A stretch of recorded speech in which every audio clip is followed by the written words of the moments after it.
భారత చలనచిత్ర దిగ్గజ నటుడు అమితాబ్ బచ్చన్ ఎలాంటి సినీ నేపథ్యం లేకున్నా తగినంత ప్రతిభ, కష్టపడే తత్వం ఉంటే సినీ రంగంలో అగ్రస్థానానికి చేరొచ్చని నిరూపించిన లెజెండరీ యాక్టర్.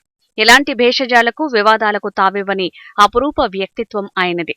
అలాంటి అమితాబ్ బచ్చన్ కి తెలుగు నేలపై అవమానం జరిగిందనే వార్త సినీ ప్రియుల్ని కలవరపరుస్తోంది. వైజయంతి మూవీస్ ప్రభాస్ తో నిర్మిస్తున్న భారీ ప్రతిష్టాత్మక చిత్రం ప్రాజెక్ట్ కేలో ఒక కీలక పాత్రలో నటిస్తున్నారు అమితాబ్ బచ్చన్.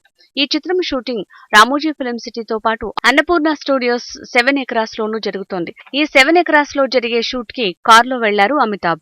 కోవిడ్ తర్వాత ఓ కొత్త రూల్ అమలవుతోంది. స్టూడియోలోకి కారు వెళ్లాలంటే వారికి ఒక ఓటీపీ పంపుతారు. దాన్ని చూపిస్తేనే స్టూడియోలోకి ఎంటర్ కానిస్తారు. అయితే ప్రాజెక్ట్ కే చిత్రం యూనిట్ చేసిన తప్పు వల్ల ఓటీపీ రాలేదు. దాంతో అమితాబ్ కారుని స్టూడియోలోకి సెక్యూరిటీ సిబ్బంది అనుమతించలేదు. అమితాబ్ స్వయంగా కారు అద్దాలు దించి తనను పరిచయం చేసుకుని రిక్వెస్ట్ చేసినా సిబ్బంది అంగీకరించలేదు. అందుకు మనస్తాపం చెందిన అమితాబ్ స్టూడియో గేట్ నుంచి తనకి కేటాయించిన హోటల్ కి వెళ్లిపోయారట. ఈ విషయం తెలిసిన వెంటనే ప్రాజెక్ట్ కే చిత్ర నిర్మాత, దర్శకుడు అమితాబ్ ని కలుసుకుని క్షమాపణ కోరారని టాక్. ఇలాంటి సంఘటనలు మరోసారి పునరావృతం కాకుండా చూడాలని కోరుతున్నారు సినీ ప్రియులు.